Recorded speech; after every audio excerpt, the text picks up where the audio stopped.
Hello all the aspirants, स्वागत है आप सभी का आईएफएस के इस प्लेटफॉर्म पे। आज हमारे साथ जुड़े हैं आर्कादीप, जिनका इस बार ऑल इंडिया रैंक 33 के साथ जेआरएफ क्वालिफाई किया है।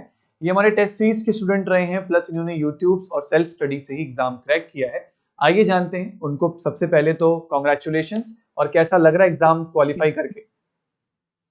Thank you sir. मुझे एसीएस या नेट क्वालिफाई हम्म। करके मतलब बहुत ही अच्छा लग रहा है, और ये मेरा फर्स्ट अटेम्प्ट था। तो फर्स्ट अटेम्प्ट में ही क्वालिफाई होने का मजा कुछ और ही होता है। राइट। और अभी आप करेंटली एमएससी कर रहे हैं, कहाँ से कर रहे हैं? मैं करेंटली आईआईटी दिल्ली से एमएससी कर रहा हूँ, और मेरा ओके। एमएससी खत्म भी हो चुका है मतलब कुछ ही दिन पहले। मतलब अभी वो प्रोजेक्ट वर्क्स वगैरह चल रहे होंगे या वो खत्म हो चुके हैं? नहीं सर, मेरा तो थीसिस डिफेंड भी हो गया है कल। अच्छा, वो भी डिफेंड हो गया। मतलब अभी आप कहाँ हैं, हॉस्टल में हैं कि घर आ चुके हैं? हाँ सर, हॉस्टल। नहीं नहीं, मैं तो हॉस्टल में ही हूँ। अच्छा। तो अब यहाँ से आगे क्या प्लान है कि पीएचडी ज्वाइन करनी है या अभी रुक के सोचना है, क्या सोचे? नहीं सर, मैं तो पीएचडी ज्वाइन करूंगा अभी। अच्छा, वेरी गुड। तो आपका, आपने गेट एग्जाम भी दिया था? यस सर, गेट भी दिया था। और गेट में क्या रहा आपका?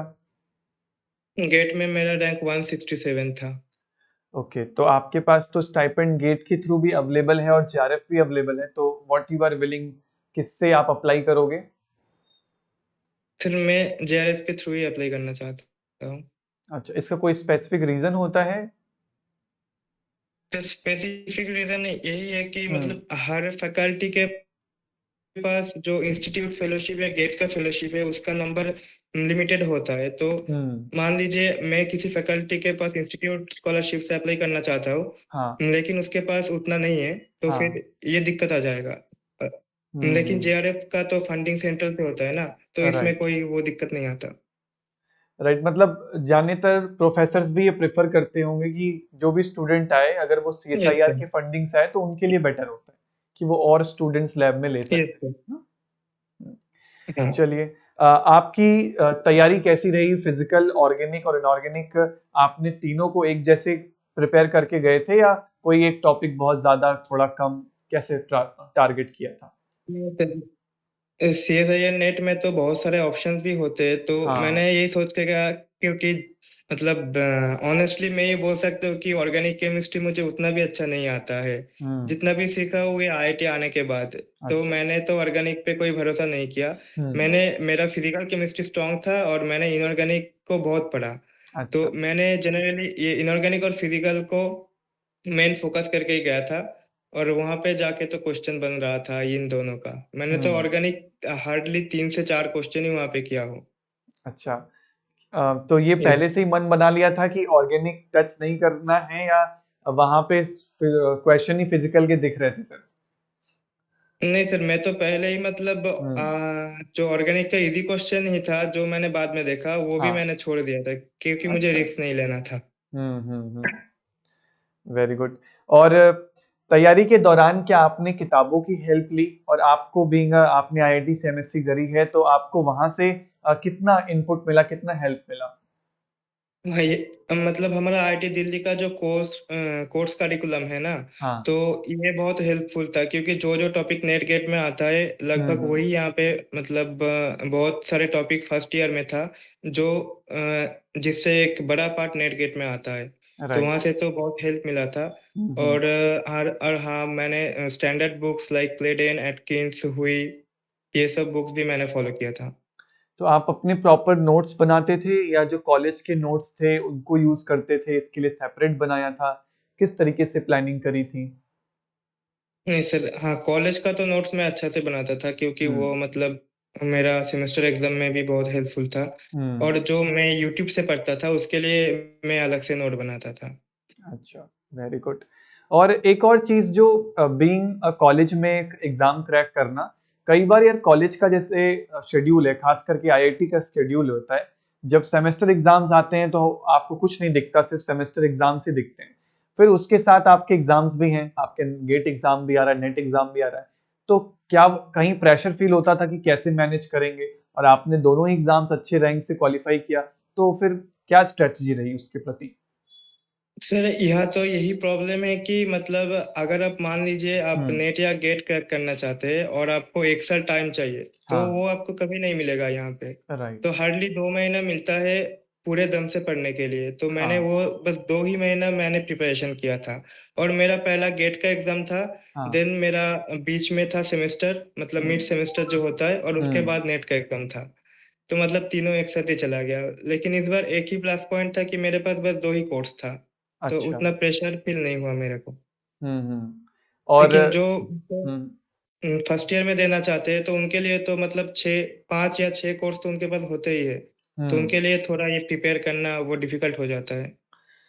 और आपके जब सेमेस्टर एग्जाम्स आए थे तो क्या आपने कंप्लीटली स्विच कर दिया था सेमेस्टर एग्जाम्स की तरफ, या उस वक्त भी टाइम निकाल के थोड़ा बहुत अपना नेट गेट का देख रहे थे, रिवाइज कर रहे थे? हाँ मतलब अब मान लीजिए कि दिन में मैं सेमेस्टर का पढ़ता था और रात हाँ। में मैं PYQ वगैरह या फिर कुछ अगर नया क्वेश्चंस करना हो तो वो सब करता था। Very good. वन डे को 2 बार में मैं डिवाइड कर लिया था। फिर हम्म। 2 बार अलग अलग चीजों करता था। Very good. तो आपको क्या लगता है कि ये जो आपने एग्जाम क्रैक किया, ये कुछ महीनों का खेल था, या आप बहुत पहले से मेहनत करते आ रहे थे, सब कुछ कंपाइल होके आपको ये रिजल्ट मिला? हाँ मतलब मेहनत तो मतलब पर्टिकुलरली एग्जाम के लिए जो पढ़ना वो तो मैंने बस 2 महीने ही पढ़ा हूँ। लेकिन हम्म। जो IIT का कोर्स करिकुलम मैंने फर्स्ट ईयर में किया था, वो हाँ। भी मेरे लिए बहुत हेल्पफुल था। मैंने तो फर्स्ट ईयर में 11 कोर्स किया था, तो हम्म। 11 के 11 ही मतलब नेट गेट का सिलेबस में है। तो अच्छा। वहां से तो हेल्प मिला ही है मुझे। तो फर्स्ट ईयर में भी आप कोर्स वर्क पे ही फोकस करते थे, या कहीं बैक ऑफ द माइंड था कि उस वक्त भी यूट्यूब से क्लासेस लगा रहे हैं, तभी से थोड़ा थोड़ा करके चालू कर दिया था नेट और गेट के लिए? नहीं उस टाइम, हाँ मतलब पिछले बार 2024 का गेट भी मैं दिया था, तो उस अच्छा। टाइम 1-2 महीना मैं तो पढ़ा था हम्म। गेट के लिए। ओके। और आपकी तैयारी में और आपके इस रिजल्ट में टेस्ट सीरीज का कितना इंपॉर्टेंट रोल था, और आपका एक्सपीरियंस क्या रहा टेस्ट सीरीज के साथ?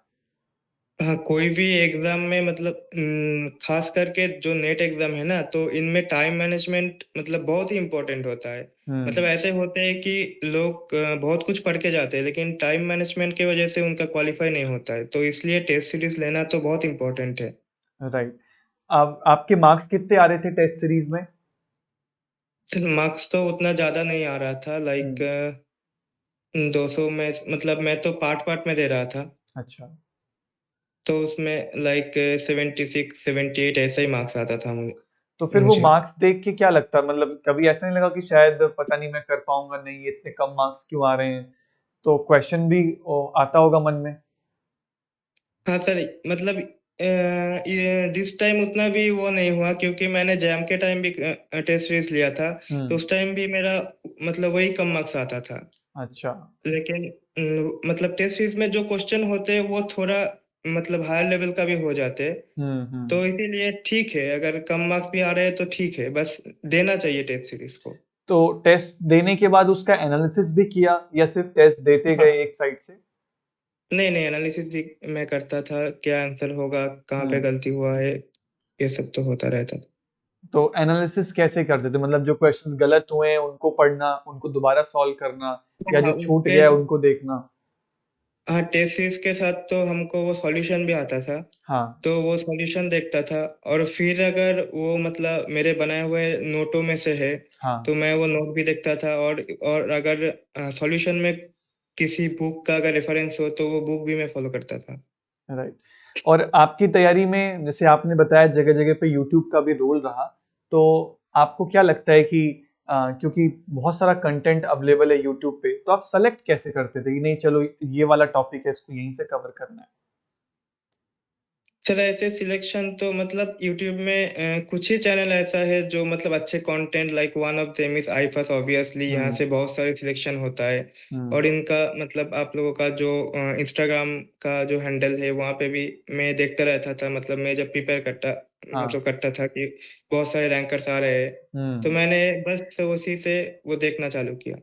अच्छा। Very good. और एग्जाम से पहले कुछ जो हमने सेशंस वगैरह चलाते हैं जैसे जीआरएफ एक्सप्रेस, महाकुंभ, आपने इन सेशंस को भी अटेंड किया था, या टाइम नहीं मिला हाँ था कॉलेज सर, की वजह से? नहीं, नहीं सर, ये तो मैंने मतलब रात में तो बैठ-बैठ के बस ऐसे ही ये हम्म। देखता था। मतलब थोड़ा वो रिलैक्स होके ही ये देखता था। अच्छा, कि क्वेश्चंस वगैरह किस टाइप के हैं थोड़ा हाँ, वो। हाँ, हाँ, हाँ। Okay, very good. अब इसके आगे का क्या प्लान किया है? क्या अभी तो पीएचडी कंटिन्यू करनी है तो कहाँ से करनी है? मैं तो पीएचडी आइदर मेरा इंस्टीट्यूट आईआईटी दिल्ली से करूँगा या फिर मैं घर से मतलब मेरा घर वेस्ट बंगाल में है, तो मैं हाँ। आइदर कोलकाता से कर सकता हूँ। अच्छा, वेरी गुड। तो आपको अपना जो टॉपिक है वो एमएससी प्रोजेक्ट वाला ही कंटिन्यू करना है या आप कंफर्टेबल हैं कि आप अभी एक नया स्ट्रीम भी चूज कर सकते हैं? नहीं सर, वैसे तो मैं जिस टॉपिक पे काम करता हूँ like nano materials, perovskite based nano materials में वो हाँ। टॉपिक मुझे काफ़ी अच्छा लगा और उसका मतलब जो फ्यूचर एडवांसमेंट है, वो हम्म। भी मतलब काफ़ी इम्पोर्टेंट उसका यूज़ है। तो मैं तो इसको ही मतलब इसको लेके आगे जाना चाहता हूँ। और कई बार ऐसा भी होता है कि आईआईटी में कि बहुत सारे बच्चे जैसे गेट एग्जाम हो गया, ओएनजीसी हो गया, इनकी रिक्रूटमेंट्स के लिए भी बहुत तैयारी करते हैं। तो आपके मन में नहीं आया कभी कि यार मुझे भी जॉब के प्रति जाना चाहिए, या पहले ही डिसाइड कर रखा था कि नहीं यार ये फील्ड, रिसर्च फील्ड ही मेरे लिए? नहीं सर, जॉब के लिए तो मैं अभी नहीं सोच रहा हूँ, मतलब हम्म। शायद बाद में सोच भी सकता हूँ, लेकिन अभी के लिए तो रिसर्च में जाने का मेरा इंटरेस्ट है। अच्छा, और फिर क्या पोस्ट डॉक वगैरह का भी प्लान है, लंबा प्लान कर रखा है? सर उतना आगे तो मैंने नहीं हम्म। सोचा, अगर 5 अच्छा। साल सर्वाइव कर जाऊँ तो पोस्ट डॉक भी हो जाएगा। हाँ, तो पहले पीएचडी करते हैं उसके बाद आगे का प्रोसेस देखेंगे कि कैसा रहेगा। हाँ, हम्म। चलिए, आपसे बात करके बहुत अच्छा लगा अर्कदीप। हमारी पूरी IFS okay sir. Chemistry team की साइड से wish you all the best and thank you so much for coming and sharing your views. Thank you sir, अच्छा, एक मुझे भी और बहुत आखिरी अच्छा लगा। क्वेश्चन आपसे पूछ लेते हैं। मैं सभी स्टूडेंट से पूछता हूँ, आपके इस सक्सेस का क्रेडिट आप किस किस को देना चाहोगे? सर पहले क्रेडिट तो मतलब मैं पढ़ा हूँ तो पहला क्रेडिट मुझे ही मिलना चाहिए। फिर हाँ। फिर यूट्यूब चैनल्स लाइक हम्म। आईफास्ट, आप लोगों को भी तो मतलब क्रेडिट मिलना चाहिए और और थर्डली मेरा आईआईटी का तो क्रेडिट हम्म। मिलना ही चाहिए क्योंकि उन्होंने भी पढ़ाया है, तो इन सबको देना चाहता हूँ। चलिए, thank you so much, wish you all the best for your future. Thank you sir. Okay.